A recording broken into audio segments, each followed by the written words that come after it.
We'll speak to each other telepathically, program new experiences directly into our brains, and maybe even live to 150.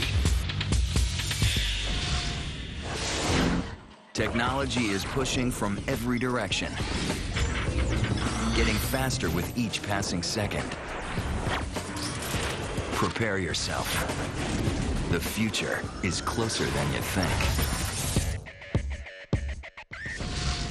The human being of the future will be a technological wonder with abilities once reserved for science fiction. Our brains and bodies will do things we've only dreamed of.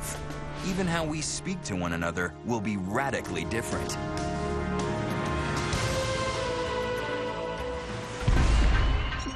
I'm Chuck Jorgensen, and I'm talking to you right now directly from my brain. Imagine a two-way conversation without moving your lips. Are you all right? Yes, I'm doing fine. It's a practical form of telepathy called subvocal speech, and it's being developed by Chuck Jorgensen at NASA's Ames Research Laboratories. When we perform the task of speaking to somebody, what happens is our brain sends a signal to the muscles that control our vocal cords and our tongue. Those signals themselves provide information, and they correspond to the words that we hear auditorily. Our brains send us these signals even when we keep our mouths shut. And Dr. Jorgensen has figured out a way to retrieve them. In order to capture subvocal speech, the first thing that we have to do is to catch the tiny electronic signals that will be going from Rebecca's mind to her vocal system. These are called electromyographic signals. The signals are picked up by electrodes planted on the skin. The electrodes basically look like this. They're tiny little pads, much like you have in a doctor's office. So if she said the future out loud, The future. we have the signal that's corresponding to that muscular activity. But with subvocal speech, she doesn't have to move her mouth. She could say that word silently.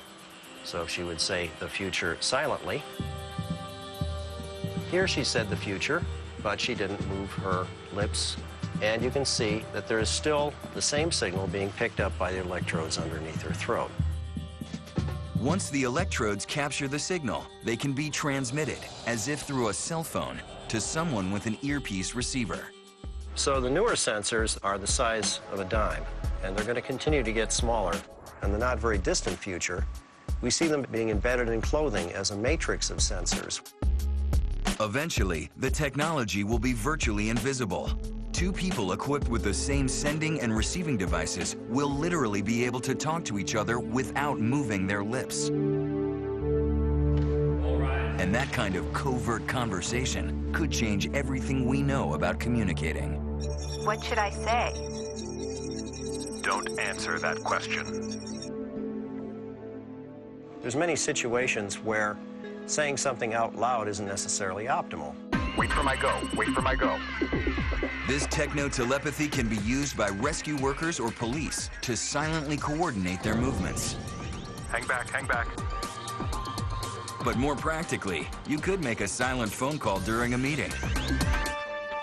What time is dinner? Or tell your date at a boring dinner party Let's go home.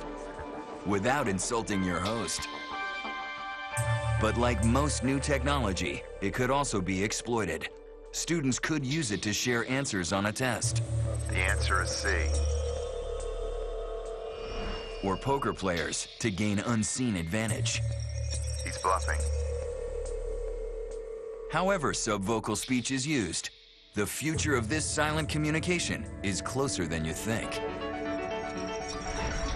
And it's not only fellow humans who will hear our thoughts. We can actually move a robot around using subvocal commands. For example, Move forward Machines will also be able to respond. and move left. Good boy. In the near future, we'll communicate silently with subvocal speech, but there's a limit to how much our brains can process. Or is there? The future will change the way our brains work. Can technology really make us smarter?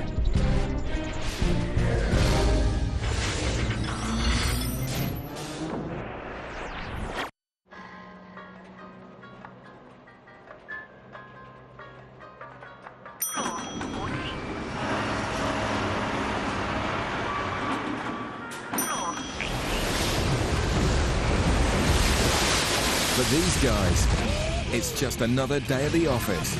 Catch 5 big new series this September. Everyday Heroes, weeknights on the Discovery Channel.